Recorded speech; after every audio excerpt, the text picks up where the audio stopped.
everyone, welcome to my channel. Episode 16 and 17 এর শুরুতে Ming মোবের সাথে ফোনে কথা বলছিল। মিং জানতো না যে তারই ফ্ল্যাটের অপর পাশে ইউফা শিফট হয়েছে। আজ সৌদির হসপিটালের শেষ দিন ছিল, তাই মোবাইল একটু স্পেশাল হয়ে আসে, কিন্তু মিং জানতো না। মিং বলে, আজ তুমি এত তৈরি হয়ে সুটবুট পরে এসেছো কেন? মোবাইল বলে, কারণ ইউফি বলেছিল যে আজ সৌদির শেষ দিন, যদি একটু স্পেশাল বানানো যায় এই দিনটা। সৌদি মিং এর কানে কানে বলে যে ওই লেডি ডক্টরটা যতই প্রিটি হওয়ার চেষ্টা করুক আমার সামনে, কিন্তু তুমি তো আমার বেস্ট। মিং মোবাইলকে বলে যে তুমি আজকাল অনেক ব্যস্ততার মধ্যে সময় কাটাচ্ছ। মোবাইল বলে, কারণ হসপিটালে দুজন ডাক্তার অসুস্থ হয়ে ছুটি কাটাচ্ছেন, তাই আমাকে ওভারটাইম করতে হয়। মিং ডিনার অফার করলে মোবাইল মেনে যায়। মোবাইল বলে, আমরা আগে যেখানে ডেট করেছিলাম ওখানেই যাব। মিং খুশি হয়ে যায়। এরপর হসপিটালে একজন ইমার্জেন্সি প্রেগনেন্ট লেডি আসে। ডক্টর চ্যান চেক করে ওই মহিলার বেবির হার্টবিট শুনতে পায়। সিনিয়র ডক্টর লেডিটিকে সিপিআর দিতে থাকে।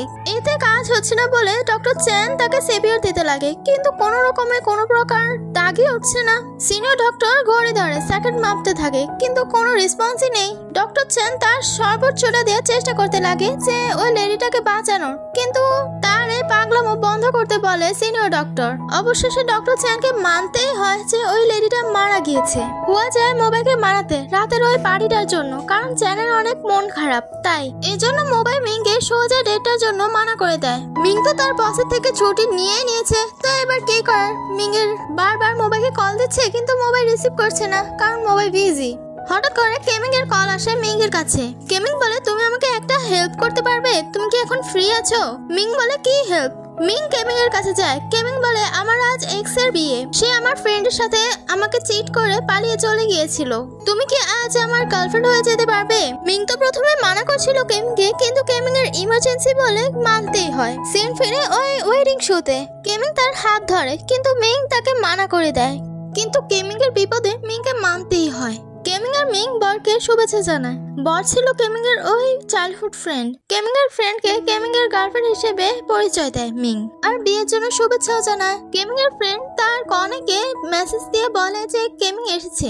কনে নিচে আসছে না বলে মিং তার রুমে যায়। মিং বলে, তুমি নিচে যাচ্ছ না কেন? কনে বলে, কারণ কেমিং এসেছে। কেমিংকে আমি দুঃখী দেখতে চাই না, তাকে আমি ধোকা দিয়েছি আগে, এখন আমি কোনোভাবে তার সামনে যেতে পারছি না।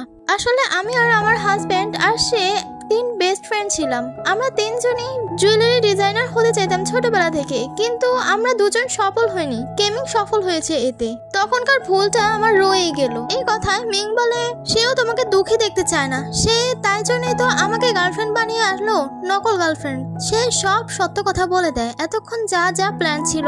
মিং এর কাছ থেকে সে সব সত্য কথাগুলো শুনে বুঝতে পারে যে কেমিং তাকে এখনো ফ্রেন্ড মানে, তাই সে নিচে যাওয়ার জন্য রাজি হয়ে যায়। মিং এর নজর যায় তাদের এনগেজমেন্ট রিংগুলোতে। রিংগুলো অনেক সুন্দরই ছিল। মিং বলে, এই রিংগুলো কে ডিজাইন করেছে?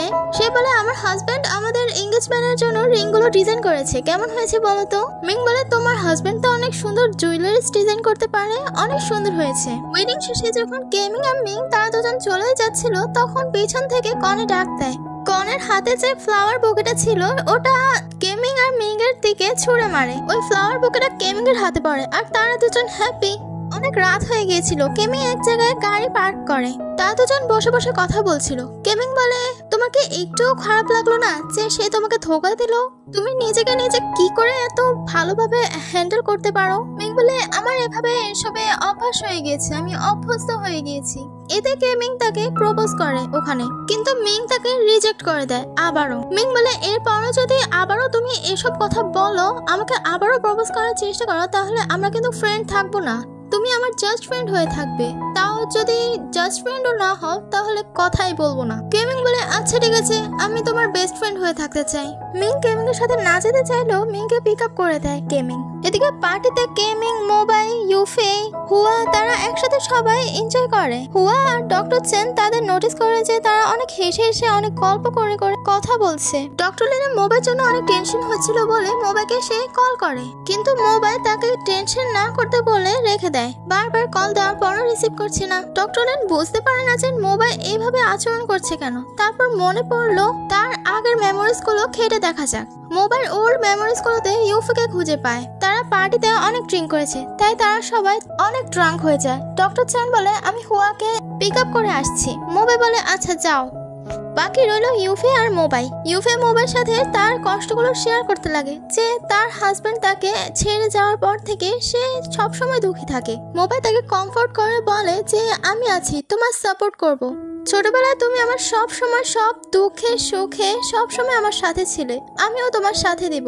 এরপর থেকে তোমার আর টেনশনের কোনো দরকার নেই। এই শুনে ইউফে অনেক খুশি হয়ে যায়। আচ্ছা, আপনাদের কাছে ইউফে ক্যারেক্টারটা কেমন লাগে একটু কমেন্ট করে জানাবেন তো। আমার কাছে তো মোটেই ভালো লাগে না। এতদিন ছিল মিংয়ের পেছনে কেমিং, এখন আরেক ভিলেন এসে বললো ইউফে। মোবাইল যখন ইউফেকে ড্রপ করে দিতে যায় তখন দেখে যে ইউফের আর মিংয়ের অ্যাড্রেস একই। ইউফে হ্যাঁ বলে, ইউফে তারপরও কান্না করা শুরু করে দেয়। তাই মোবাইল বলে যে তুমি উদাস হও না, আমি আছি তোমাকে কমফোর্ট করার জন্য।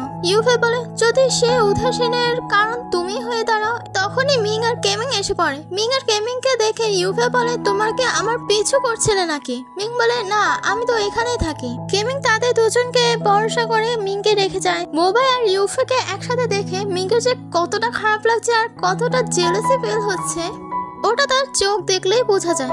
মিং মোবাইলকে বলে যে তুমি যাও, অনেক রাত হয়ে গেছে, এখন আমি ওর খেয়াল রাখতে পারবো, আমি ওর প্রতিবেশী হই। ইউফে ড্রাঙ্ক ছিল আর মিং তার খেয়াল রাখছে। মিং দেখে যে ইউফে ঘুমের মধ্যেও মোবাইলই নাম নিচ্ছে, খালি মোবাইল মোবাইল মোবাইল করে যাচ্ছে। এতে মিংয়ের অনেক খারাপ লাগে। মিং তাদের ছোটবেলার ছবিগুলো দেখতে থাকে যে তাদের মাঝে কত ভালো স্ট্রং মর্নিং ছিল। মিং ভাবতে লাগে এমন হাসি তো আমার সাথেও কখনো হাসেনি। ড্রাঙ্ক হুয়াকে নিয়ে ডক্টর চ্যান পড়লো আরেক মুশকিলে। ডক্টর লিন পেরেশান হয়ে পড়ে আছে। মোবাইলকে বলে তুমি ড্রিঙ্ক করেছো, কিন্তু মোবাইল টর্চে মেরে ডক্টর লিনকে কোনো পাত্তাই দেয়নি। ডক্টর লিন বলে তুমি যেভাবে তোমার এআই সেটিংস এর ইনস্ট্রাকশন গুলো পাল্টাচ্ছ এটা কিন্তু ঠিক না। আজ তুমি যতটুকু অ্যালকোহল খেয়েছো এর চেয়ে বেশি আর কখনো খাবে না। আর রুমে বসে বসে মোবাইল তো তার ল্যাপটপ টিপছে, কোনো পাত্তাই দিচ্ছে না ডক্টর লিনকে। এদিকে ডক্টর চ্যান বাসায় কার্ডের জন্য ঢুকতে না পেরে এবার হসপিটালে এসে শুয়ে পড়ে সোফায়। ইউফে ঘুম থেকে উঠে দেখে যে মিং তার ঘরে ঘুমিয়ে পড়েছে, তাই মিংকে উঠাতে যায়। ইউফে বলে তুমি যে আমার ঘরে ঘুমিয়ে পড়েছো। মিং বলে তোমার দেখাশোনা করতে করতে আমি ঘুমিয়ে পড়েছিলাম, ভেবেছিলাম তোমাকে একবার বাই বলে যাবো লাস্টে, তাই চোখ লেগে পড়লো। ইউফে বলে আমি তো ড্রাঙ্ক ছিলাম, তাই আমার মনে ছিল না। এই শুনে মিং বলে দাঁড়াও, আমি তোমার জন্য দই আনছি। দই দেখে ইউফে বলে তোমাকে কে বলেছে যে ড্রাঙ্ক হলে দই দিতে হয়? মিং বলে যে আমি যখন ড্রাঙ্ক হতাম তখন মোবাইল আমাকে দই দিত, এটা মোবাইল বলেছিল আমাকে। ইউফে বলে তাহলে আমার কথা এখনো মনে আছে, ছোটবেলায় আমি তাকে ড্রাঙ্কের পর দই দিতাম, এখনো মনে রাখতে পেরেছে তাহলে। মিং তাদের ছোটবেলার ছবিগুলো দেখে। মিং বুঝতে পারে যে ইউফে আর মোবাইল মাঝে কত স্ট্রং বন্ডিং আছে। মিং ইউফেকে জিজ্ঞাসা করতে লাগে যে তুমি সেই যে মোবাইল তোমাকে লুকিয়ে লুকিয়ে পছন্দ করতো? ইউফে বলে আমরা কথা বলতাম সব সময়। মিং তাদের প্রথম থেকে শুরুটা বলতে লাগে যে আমরা এভাবে দেখা হয়েছিলাম, সে আমার অতটা যত্ন রাখতো। ইউফি বলে আমি সব শুনেছি, আমাদের ভিডিও কলে কথা হতো। মিং বলে তাহলে তুমি মোবাইল জন্য দেশে ফিরে এসেছো? ইউফি বলে না, আমি আমার জন্য এসেছি। মোবাইল চার্জ হওয়ার সময় তার এআই সেটিংস বলে যে তুমি একটা এআই রুলস ভঙ্গ করে ফেলেছো, যে রুলসটা ভঙ্গ হওয়ার কথা ছিল সেটা। মোবাইল চোখে ইউফে আর মিং এর সাথে কাটানো মুহূর্তগুলোই ভাসছে, শুধু ইউফে আর মিং এর কথাই মনে পড়ছে। তার এআই তাকে বলে যে তুমি ইউফের কাছ থেকে দূরত্ব বজায় রাখবে, না হলে মিং এর কষ্ট হবে, যা দ্বিতীয় রুলস এর খেলাপ হয়। মিং মোবাইলকে দূর থেকে আসতে দেখে সে নিজেই তার সামনে এক্সারসাইজ করতে লাগে। তারপরও মিংকে ইগনোর করলো মোবাইল। মিং বলে তুমি আমাকে ইচ্ছে করে ইগনোর করছো তাই না? মোবাইল বলে এমন কিছুই না। মিং বলে তুমি ইউফের থেকে একটু দূরত্ব বজায় রাখবে, না হলে আমার জেলাসি হয়। মিং মোবাইলকে প্রশ্ন করে আচ্ছা যদি ইউফে তোমাকে একদিন আই লাভ ইউ বলে ফেলে তখন তুমি এর উত্তরে কি বলবে?